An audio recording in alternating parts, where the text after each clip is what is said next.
So from here, we move into chapter 8, the augmenting magic. Adelgis was actually extremely hungry for what was going on, and he ended up eating 3 bowls of this stew.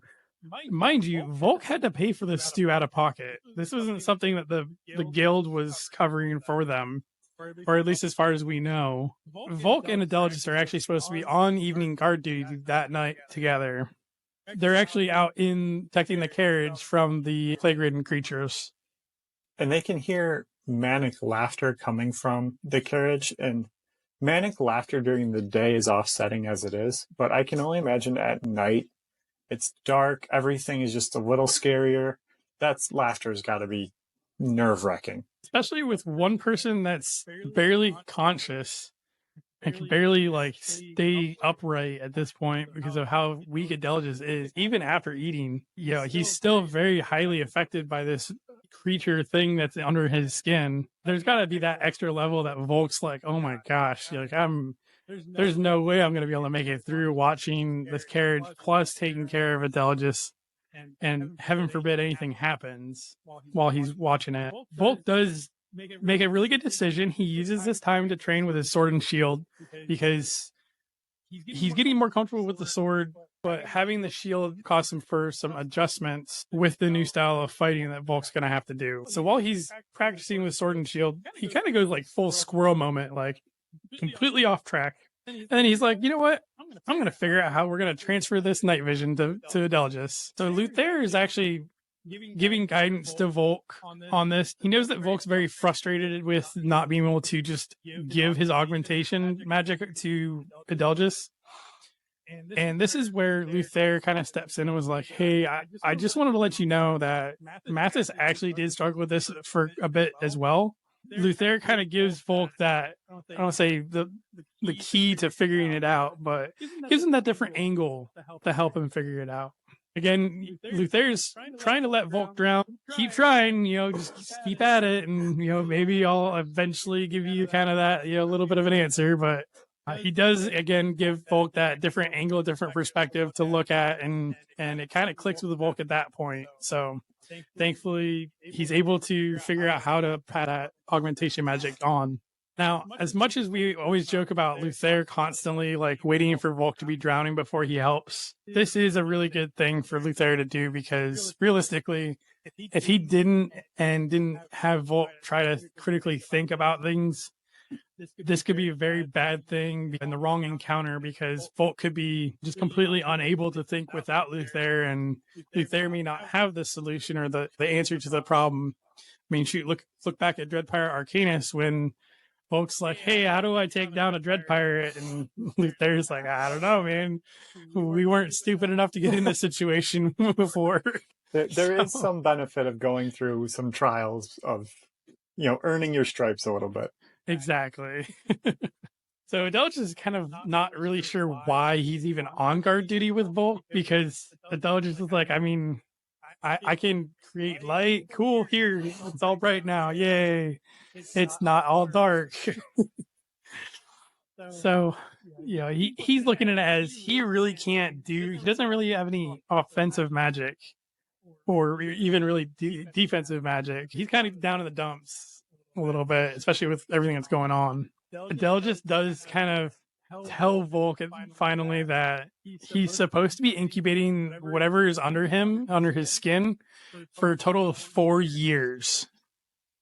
And this would put roughly in his early teens, maybe kind of mid-teens when he got this. So a very, very impressionable age, and definitely an age when, wanting to impress your father would be a big factor in decision-making. Well, and especially because we've been told that his father has forgotten him at the lab. He's that, unfortunately, since he's kind of that middle kid, he doesn't always get remembered about. So he wants to be able to impress his father. So I imagine that a lot of what went behind the decision making that Adelgis did is probably because of that. I would 100% agree.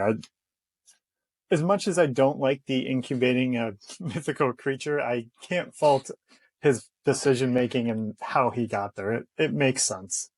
Right. Especially looking back at everything. It is what it is, I guess. We'll chalk it up as that for Adelgis. As they're on their guard duty, Guildmaster Eventide actually comes in and she starts petting the horses, and basically it's just like, I'm going to help you watch the mobile insane asylum. Like, well, you can train and you're going to watch this too, but you're going to watch it every other night rather than just every night.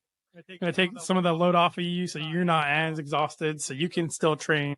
I have to admit, when I read this, I'm like, is this really Guildmaster Eventide, or is this like an imposter? Like, I don't know if there's somebody else, a different Eldarin or something that could make her or impersonate her like that, but I was kind of like, this seems like it's a bad thing. It's about to happen. Volk, very intelligently, very committed, decides rather than going to bed, he actually uses the rest of the time he has in the night to go train and get some discipline. As the sun's coming up, he sees Zelfrey and Hexa training together.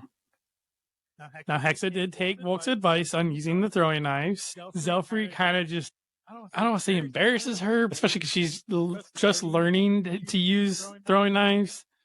She can at least throw them accurately, but not with a lot of power.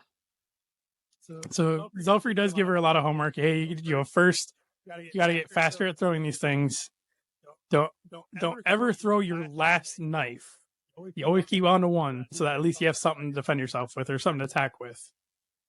So you need to get faster. You need to get stronger. Here's a list of things I need you to work on. And one of the fun ones that he mentions is to study anatomy, mostly because if you can hit a important artery, the poison will get through the bloodstream faster and you could take down your opponent faster. So a very, very technical approach to some of the tactics that we see, Zaxis approaching the different heat capacity, studying anatomy. It is a very, very technical and research-driven process. I imagine this is one of those things that Zelfrey's kind of kicking himself in the butt for, because he's like, I should have had them started on this a lot sooner. I should have made them at least look things up a little bit earlier, so that way they could get that processing rather than just, okay, let's train your magic. And we also find out as they are wrapping up, Adelgis is helping Zelfrey to sleep, and we know that Adelgis has helped Volk with sleeping before, so he's continuing to improve his magic in that way and just making sure that Zelfrey doesn't have nightmares and that he's able to, get the most out of the night. And we finally find out that the thing that's living under Adelgis' skin is called an abyssal leech. Sounds terrifying, it's got leech in it. All right. And with that concludes this week's episode. You can find us on Podbean, Google Podcasts, Apple Podcasts, basically anywhere that you can listen to podcasts. We are also on YouTube.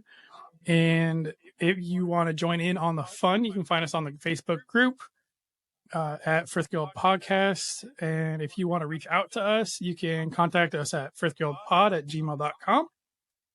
Or send us a message on Facebook or comment on Facebook.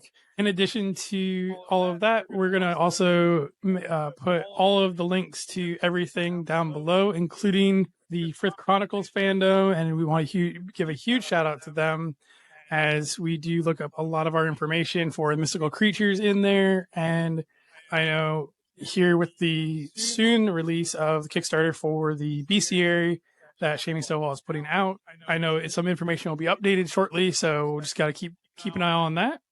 Thank you for listening. Scott, did you have anything else to add?